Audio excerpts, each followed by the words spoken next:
Are you a landlord, a tenant, or maybe just someone unsure who's responsible for that overflowing bin, broken fence, or alleyway mess?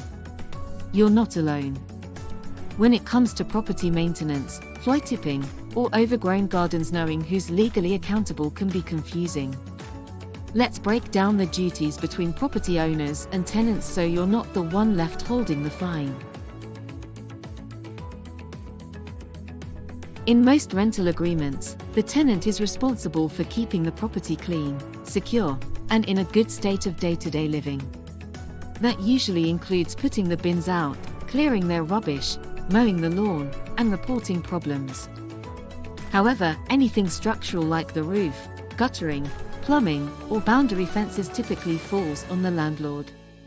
This is especially true if the tenancy is under an assured short-hold tenancy, which is common across the UK.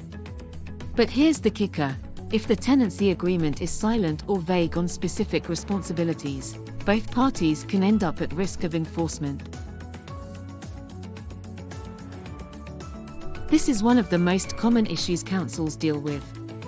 If bins are overflowing, waste is dumped in the alley, or collections are missed due to contamination, the question is, who's responsible?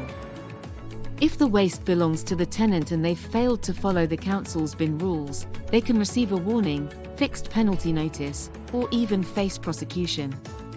But if the property is vacant, the landlord is accountable. And if there's no access for bins to be stored off the highway, or if multiple households share a waste area, then the owner may need to make physical changes to the property to comply with local waste storage standards. Tenants are generally expected to maintain gardens, front yards, and pathways in the condition they were let. But again, if no one's living at the property, or if the problem affects a shared space like a communal alleyway, enforcement officers will look to the property owner. Under the Environmental Protection Act 1990, the owner can be served with legal notices to remove waste, repair hazards, or control vegetation even if they don't live there. Failure to act could result in the council stepping in, doing the work, and charging the costs back. Several laws can apply depending on the issue, including the Environmental Protection Act 1990, the Prevention of Damage by Pests Act 1949, the Antisocial Behaviour, Crime and Policing Act 2014, local bylaws and tenancy agreements. Councils often serve community protection warnings and notices, CPWs and CPNs, which don't require a conviction and apply to anyone responsible for the problem tenant or owner. It's a flexible but powerful tool designed to deal with persistent issues like dumped rubbish, unkempt gardens, or nuisance from properties. Here's where it gets murky. Let's say a garden fence collapses between two properties.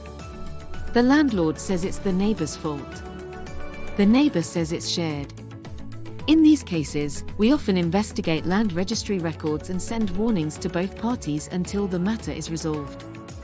If you're unsure who owns what, check your tenancy agreement, review your title deeds, or speak to your managing agent. Avoiding responsibility only delays action and increases the risk of enforcement. So, next time something goes wrong at a property, ask yourself, is it day-to-day maintenance? Is it structural? Is it shared? And if you're not sure, check before enforcement checks you. Stay informed. Stay responsible. And subscribe for more guidance from Civic Code UK.